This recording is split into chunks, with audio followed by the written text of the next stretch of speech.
Bukod dito, mga kababayan, ito, meron akong ipakita sa inyo ha, mga kababayan. Ano yan, Ken? Ito po, unti-unti na to, mga kababayan.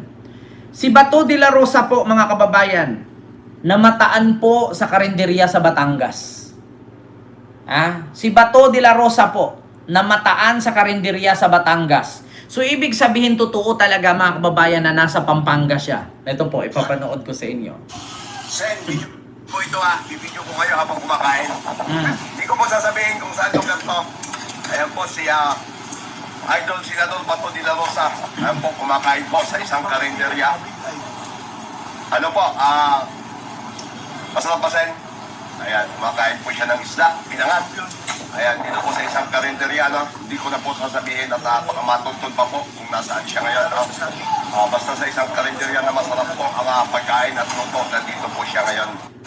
Sen, video po ito Bibidyo ko kayo habang kumakain. Hindi ko po sasabihin kung saan lugar to.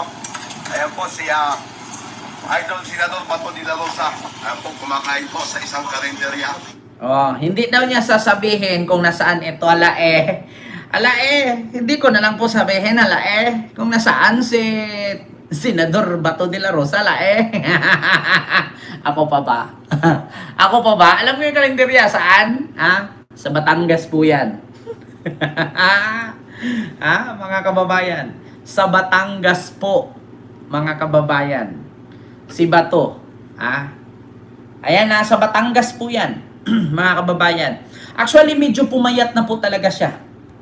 Nagbigay ng hit si Kuya. Actually po, mga kababayan, yung video na yan, kung mapapanood nyo po buo, no, yung nag-post po niyan ay isang Batanggenyo.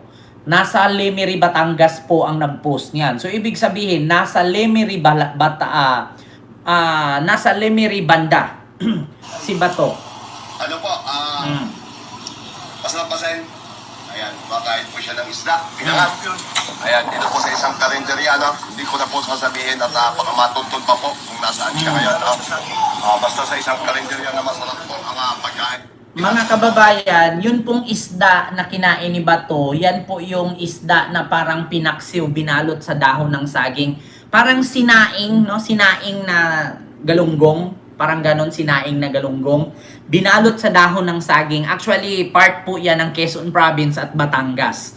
No? Lucena, Batangas, Quezon Province, yan po yung mga kadalasan na niluluto. No? Mga kababayan. Alam nyo na.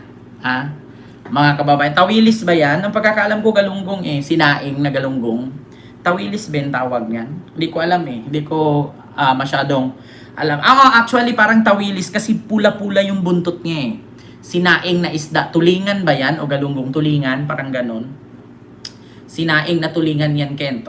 Kadalasan po ay ginagawa yan either Batangas, Lucena, or Quezon Province. No? So, alam nyo na, mga kababayan, si Bato po ay nasa bandang Batangas, Lucena, at Quezon Province.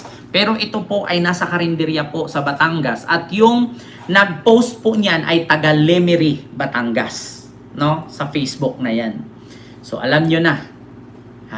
Mga kababayan. Alam nyo na. Oo nga po, Batangas nga Diba? So, yun po yun. Mga kababayan, yung ating pag-uusapan ngayon. So, sa mga naghahanap po, mga kababayan, matagal na yan, vlogger na yan, yan yung lumulundag sa mga building, tuyok, yung vlogger, na yan, hindi totoo yan, luma na yan, si Bato, nasa Davao lang, KOGC. Naku, Sir Enrique, ayan ka na naman, saan ka nakakita ng vlogger na tumatalon sa building?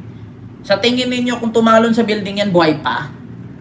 Huwag kayong maniwala dyan, Sir Enrique. Huwag kayong maniwala na si Bato ay nasa Davao. Huwag kayong maniwala. Si Bato ay wala sa Davao. Nasa Pampanga. Mga kababayan. Kahit kailan hindi mananaig. Sa idol nating si Senador Bato hindi ko naman sasabihin. Content nga yan, taga Bulacan. Ano daw? Vlogger na yan. Hindi nga. Diyos ko, ako na nagsabi sa inyo. Ayan na naman kayo sa Bulacan. Isa karinderyangan ang Batangas sa pupunta ng Bulacan. Ano yun, umikot siya ng Philippine Arena. Naku, walang ganun, mga kababayan. Ano yun, papunta siya ng Pampanga. Tapos napunta siya ng Nueva Ecija. Inikot niya may Maropa. Basta, yun, mga kababayan. At least, nakita nyo na po, Oo, ano kaya reaction ng mga vloggers like Banat Bay? Naku, Ma'am Sally Rugay, hayaan mo na si Banat Bay. Hayaan mo na yan si Banat Bay kasi kahit balatan mo yan, sinungaling talaga yan. Kilala ko yan, kaibigan ko yan eh. Diba? Alam nyo, yung mga yan, kunwari lang yan na mahal daw nila si Digong.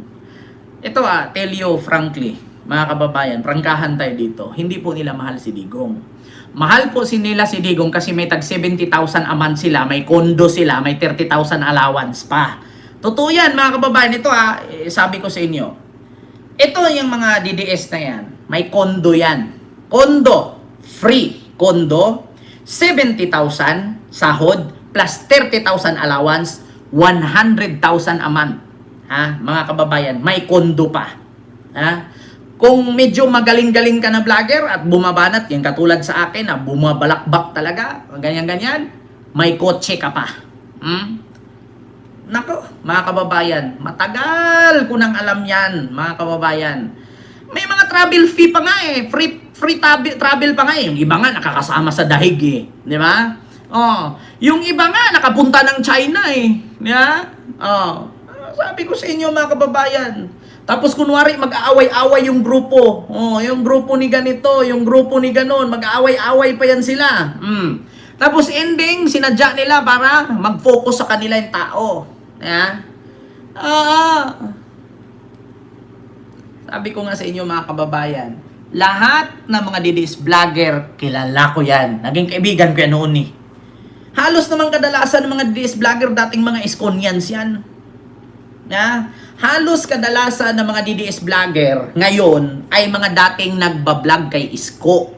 Pero walang kinalaman si Isko dyan sa paglipat nila kay Sara at pagsuporta kay Digong. Kasi nga si Isko at si Sara ngayon not in good terms. Nako, sabi ni Ma'am Vilma Agustin, gaya ni Mima, inalok niyan. Matagal na yan sila ma'am, nang aalok. Meron pang ang sabi, sama ka sa China, mag-seminar. Yung katulad nung kay Nash Daily na, that's 1 minute, see you tomorrow. Magla-live yan sila o magbablog yan sila mga kababayan, 1 minute video lang. Ngayon, gagawa sila ng kwento habang nagsasalita, biglang, katulad nung ginawa ni Saldico, nakita nyo? Imagine ninyo ang content ng mga DDS vlogger plus yung video ni Saldico na habang nagsasalita siya ngayon, may lalabas ganon. Tapos sasalita na naman, di ba may ganon? Magsasalita na naman, ganong estilo yan. Tapos sabihin ni Nash Daily, that's 1 minute, see you tomorrow. Ganito kasi mga kababayan, ipakita ko sa inyo Ipakita ko sa inyo, mga kababayan, kung paano mag-vlog si Nash Daily, ganito ang turo sa kanila ng China. Ito, Nash Daily. Gagawa ka ng isang video, 1 minute lang. Ito Ito mga kababayan. In Singapore, there is no trash. They get rid of it in 1 day. Here is how they do it. First, they collect all the trash in the country, drive it to this building to burn it. 24 hours, 7 days a week, 365 days a year, the fire is burning trash in this factory. The heat from this process becomes electricity to light up homes. And the toxic smoke gets filtered out and becomes super clean. The remaining ash from the fire is taken to a man-made island, dumped into a special water that doesn't touch the ocean water. This process is so clean, the corals are still alive and the animals are still around. From collecting to burning to filtering to conservation, this is how you keep planet Earth clean. That's 1 minute. See you tomorrow. In Singapore, ganyan ang turo sa kanila mga kababayan. 'Di ba? Ang bilis-bilis lang gumawa ng ganyan. Oh, dito sa Pilipinas, meron kaming isang vice presidente na ang trabaho dapat ay magserbisyo sa Pilipino. Pero anong ginawa niya? Lumipad siya ng Korea, lumipad ng Malaysia, lumipad ng Australia, lumipad ng Dahig, at plus lumipad pa ng Germany, nanood ng concert. Alam niyo ba na habang binabaha, napunta siya ng Germany, mas inuna niya ang panonood ng concert kaysa sa matumulong sa mga nababahaan. Pangalawa, alam niyo ba na nagsasakaw na ulit at nilindol ang Cebu at binaha ang Cebu? Alam niyo ba kung nasaan siya? Nag-outing sa Quezon Province. And that's 1 minute. See you tomorrow. Diba? Oh, ganon yon mga kababayan. 1 minuto lang. Tapos agad. Diba? Ganon yon. Oh, diba? Ang bilis. Oh, ang bilis. Ganon ang turo sa kanila. Alam niyo, sa totoo lang, pwede pong gawin yan. Pwede kong gawin yan. Kaso lang, walang kita dyan eh. Wala namang ads yan. Kung may, biruin nyo, yung 1 minute video, pag naka 1 million views ka dyan, walang revenue yan. Either $5, $10 lang.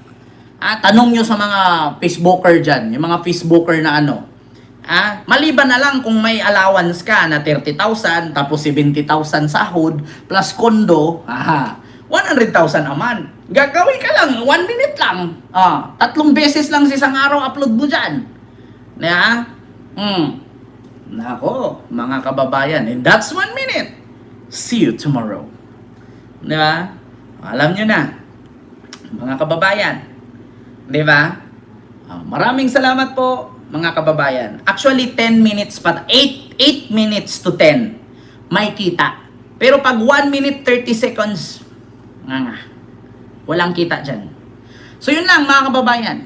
Kita-kits po tayo ulit, no? Bukas sa ating live. Actually, mga kababayan, napagdaanan ko lahat kung anong klaseng content. Lahat tayo pwede maging vlogger. Totoo yan. Kung halimbawa ikaw mahilig ka sa laba, i-vlog mo yung paglalaba mo. Oh guys, good morning! Andito na naman ulit tayo ngayon. Ako na naman si atin yung labandera. Ito na naman. Maglalaba na naman tayo. Another pera na naman ito. Content mo yan. Kusot. Pak, pak, pak, pak, pak. Sampay. Pak. Plancha. Gupit. Tupi. Chak, chak. Ito po. Vlog natin ngayon sa araw na ito. Ganun yun. Kung ikaw, mahilig magtanim. Hi guys, good morning. Ako na ngayon, magtatanim na naman ako. Ito na naman yung gulay na tatanim ko. Ngunit mga kababayan, may uod na naman yung bunga ng aking kamatis. So, anong gagawin natin dito? Malamang, kuhain natin. That's 1 minute. See you tomorrow. Lahat tayo pwedeng mag-vlog. Depende sa content. Pero kapag nag-vlog kayo, ito ang aking masuggest. Kung vlogger kayo sa politics, more on politics. Kung vlogger ka sa pagluluto, more on pagluluto. Huwag mong halu-haluin. Wala kang viewers dyan. Kung politics ang content mo, mag-politics ka. Kung pagluluto ang content mo, magluto ka. Pareho sa nanay ni Miguel Tan Felix. Okay na to. Diba? So yun lang mga kababayan.